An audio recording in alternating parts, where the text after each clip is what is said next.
Ini dia Tretan Muslim.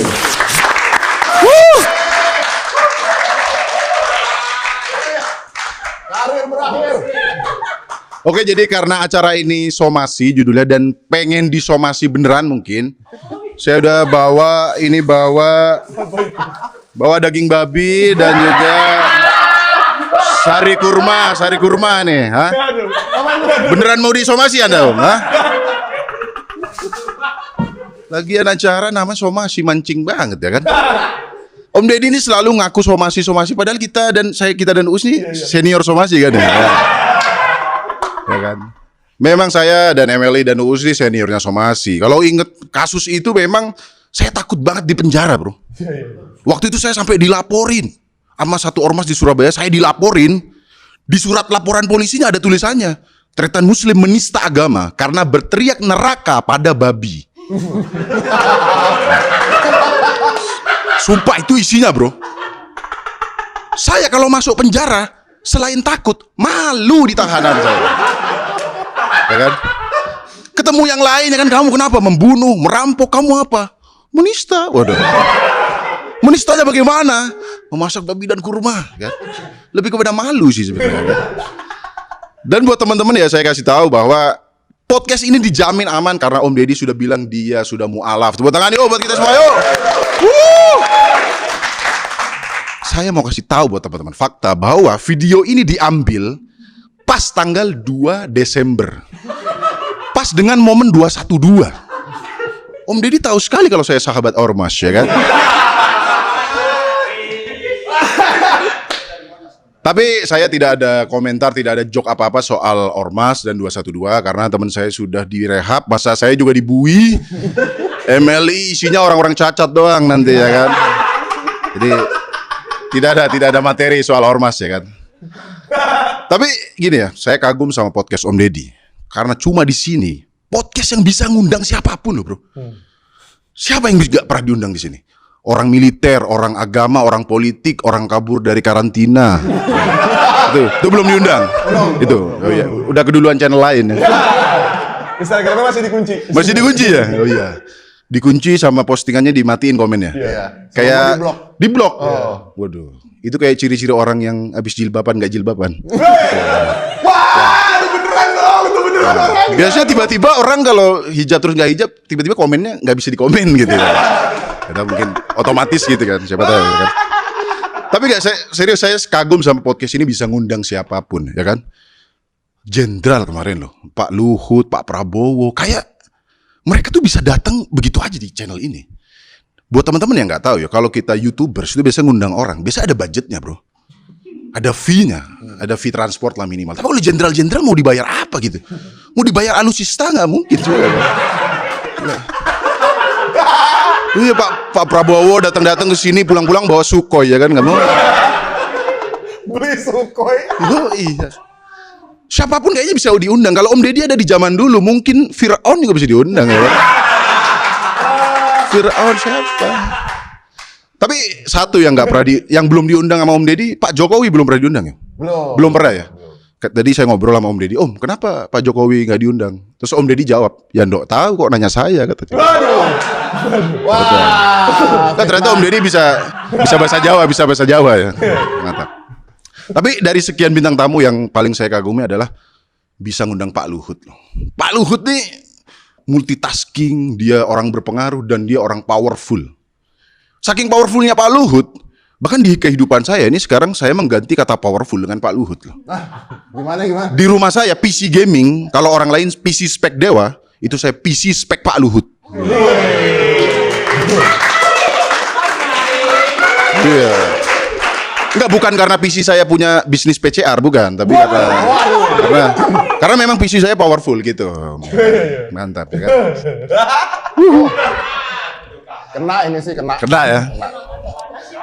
Tapi teman-teman asal kalian tahu acara somasi ini pas banget karena sekarang komedian tuh mau bahas apa susah loh. Ada aja yang tersinggung, bro. Zaman dulu mungkin ada orang tersinggung karena nggak ada sosmed, dia berkembang. Misalnya ada yang ngatain sesuatu dia, aduh gua tersinggung tapi sendirian gitu kan. Sekarang ada grup WhatsApp, ada grup Facebook, bener kan dia menyindir, dia kan bener kan menista gitu, bro. Jadi komedian susah mau bahas apa. Oke deh, jangan bahas agama, jangan politik. binatang lah, kita bahas binatang. Ada loh yang nggak terima. Bang Panji Pragiwaksono pernah ngomong kucing gembel. Saya nggak ngomong kucing gembel, diganti nih ya. Cat homeless lah. Aman. Kena loh. Ya kan? Benar lagi. Ada yang lebih parah lagi, teman saya ngomong komunitas musang. Teman saya stand up, komunitas musang gini-gini. Nggak terima. Digeruduk, disuruh minta maaf. Di depan musang lagi. Gila ya. Terakhir teman saya kemarin stand up, dia bahas suatu daerah. Dia stand up bahas suatu daerah itu begini-begini, nggak, orang daerah tersebut nggak terima, digeruduk rumahnya. Iya benar. Masa daerah bisa tersinggung loh gitu maksud. Terus kita harus ngomong daerah ini apa? Mau pakai kode pos gitu misalnya. Aduh, daerah 6, 9, 10, 11 tuh memang kampungan gitu misalnya. Itu masa pakai koordinat? Aduh, daerah Bujur Selatan 16, Lintang Utara, kampungan gitu. Jadi ahli militer gitu ya kan. Terus kita ini mau ngapain ini? Stand up comedian mungkin kalau semua dilarang, dia akan stand up, ngomongnya nggak keluar tapi tangan doang gini.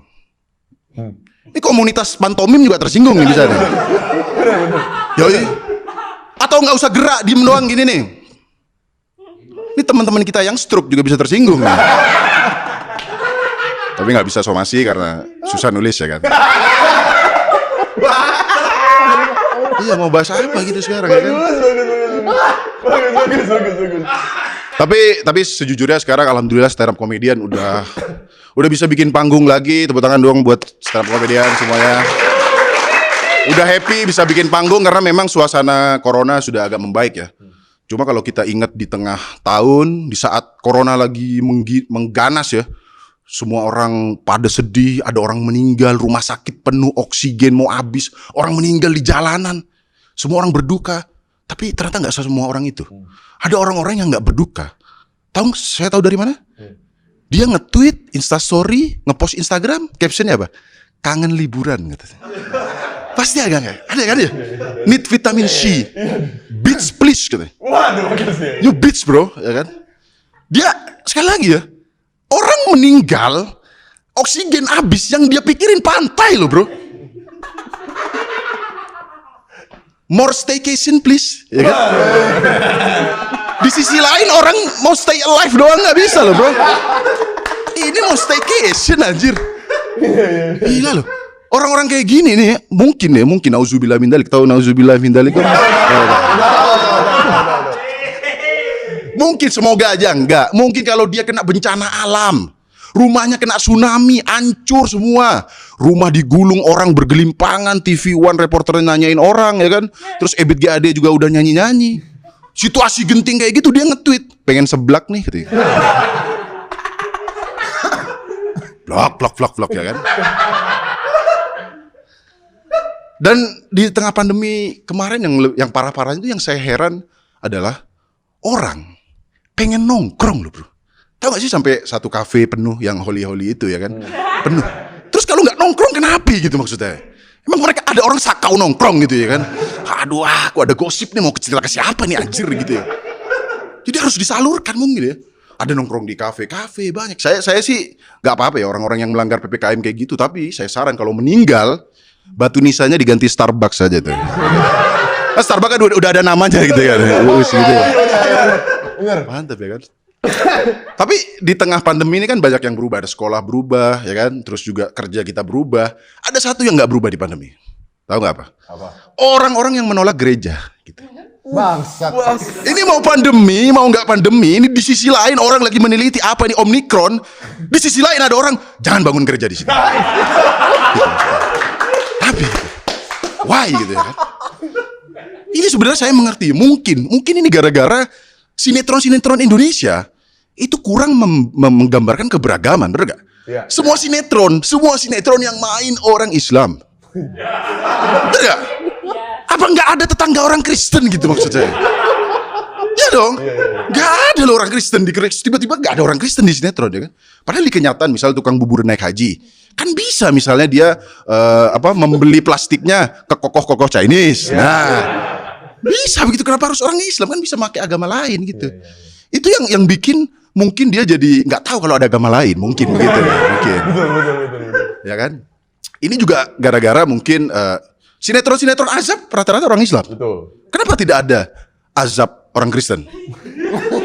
Karena azab orang Kristen, loh, gak pernah ada kan sinetron azab orang Kristen? Gak ada dong. Gak ada. Karena azab orang Kristen ya adalah susah bangun gereja.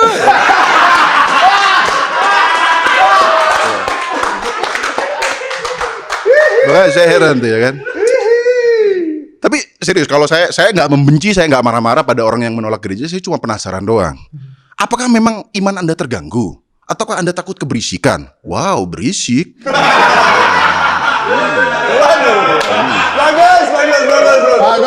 Apa? Ya makanya kayak ngomong berisik. Jangan berisik. Ups, gitu kan. Atau saya pernah dengar katanya mereka tuh takut imannya tergoda gitu. Makanya mungkin selain gereja ditolak, terus juga atribut Natal diturunin biasanya. Mungkin orang-orang kayak gini itu kalau lihat orang pakai baju Santa itu langsung apa ini? Wah, atas nama. Wah. Mungkin gitu ya. Saya dulu pikir saya juga begitu. Saya tuh takut banget dengan hal-hal berbau agama lain. Contohnya di hari Minggu sebelum Dragon Ball sebelum Dragon Ball itu ada acara Kristen. Iya, betul. Itu kalau saya nggak sengaja kepencet RCTI, itu langsung astagfirullah. Aku tidak mau kebenaran.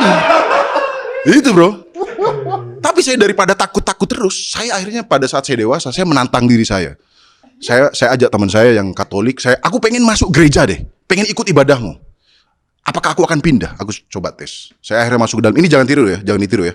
Saya masuk ke dalam gereja, saya dengerin ceramah, dengerin ibadahnya, nyanyi-nyanyi. Alhamdulillah saya keluar dari gereja nggak pindah agama. Tahu nggak kenapa? Di dalam saya dengerin tausiah Islam. Terima kasih. Assalamualaikum warahmatullahi wabarakatuh.